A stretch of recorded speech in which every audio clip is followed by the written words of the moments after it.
ইসলামের নবী সারা জাহানের আলোকবর্তিকা হয়ে এসেছেন। অজ্ঞতা, অবিচার আর কুসংস্কারের অন্ধকার অসময়ে তিনি সাম্য, সৌহার্দ্য আর ন্যায় বিচারের আলো জ্বালিয়েছেন। জাতপাত, গোত্র, বর্ণ আর শ্রেণী বৈষম্যের বিষাক্ত পৃথিবীতে তিনি আল্লাহর কিতাবের পাঠচক্রে আমির কামার সবাইকে এক কাতারে দাঁড় করিয়েছেন। ধনী ঋণী সবাইকে এক মজলিসে বসিয়েছেন।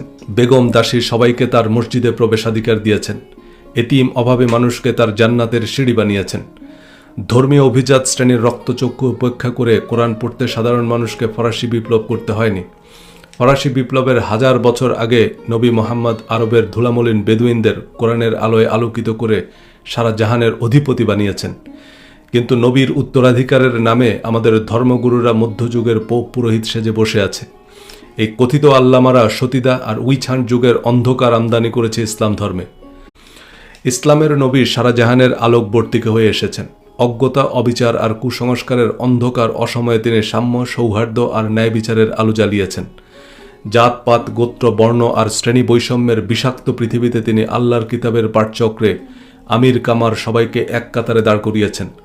ধনী ঋণী সবাইকে এক মজলিসে বসিয়েছেন। বেগম দাসী সবাইকে তার মসজিদে প্রবেশাধিকার দিয়েছেন। এতিম অভাবে মানুষকে তার জান্নাতের সিঁড়ি বানিয়েছেন।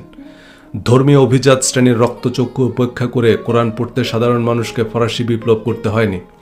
ফরাসি বিপ্লবের 1000 বছর আগে নবী মোহাম্মদ আরবের ধুলামলিন বেদুইনদের কোরআনের আলোয় আলোকিত করে সারা জাহানের অধিপতি বানিয়েছেন।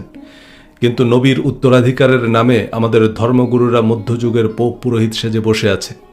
এই কথিত আল্লামারা সতীদা আর উইছান যুগের অন্ধকার আমদানি করেছে ইসলাম ধর্মে।